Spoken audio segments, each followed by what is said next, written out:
नमस्कार बंधुगण welcome back to my YouTube channel BNT education. आसतु आज्ञा आज पुणी एक नुआ अपडेट ब्रेकिंग न्यूज जहाँकि रही स्कूल खोलिबा नहीं big update school news today Odisha 2024 BNT education माध्यम रे आज एक नुआ अपडेट आलोचना करिबा।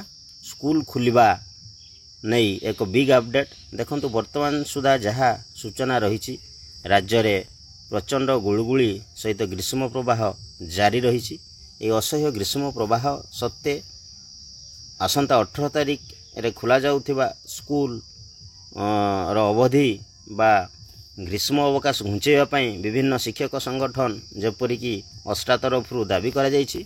एतत् सहित केवल जे अष्टा नुहे अन्यान्य शिक्षक संगठन मध्य दाबी करिसंती जे स्कूल खोलिबा तारीख घुंचा जाऊ।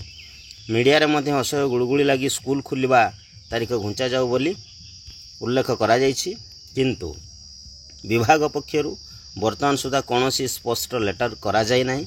जा सूचना रही department of school and mass education तरफरु गत 13/6/2024 रे जो लेटर होइथिला सेथिरे स्कूल रीओपनिंग 18 तारिख हबो एवं फास्ट डे रे मिड डे मील सार्व हबो बोली उल्लेख करा जायछि।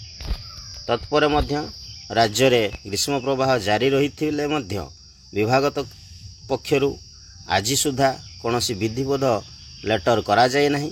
सेथिपाई निश्चित भाव में आसंता मंगलवार अर्थात 18 तारिख दिन विद्यालय खोलिबो। जदि यह पूर्व कौनसी सूचना आसे ताले निश्चित भाव में आपण मानक ए चैनल माध्यम रे सूचना प्रदान करा जिवो। वर्तमान सुधा कौनसी सूचना नहीं, किंतु विभिन्न यूट्यूब चैनल रे विभिन्न प्रकार रिमोर सृष्टि हेले मध्य विभाग तरफरु विधिवत लेटर नहीं जे आपणकर समर वेकेशन घुंचा जीवो बोली। तेणु जहाँ सूचना रही ए चैनल माध्यम रे आपन को प्रदान करागला। दीर्घ समय धरी मो चैनल सहित जड़ित थिबारु आपण मानक बहुत बहुत धन्यवाद। नमस्कार, पुणी देखाबो अन्य एक वीडियो रे। सेतेबेला पर्यंत विदाय। जय जगन्नाथ।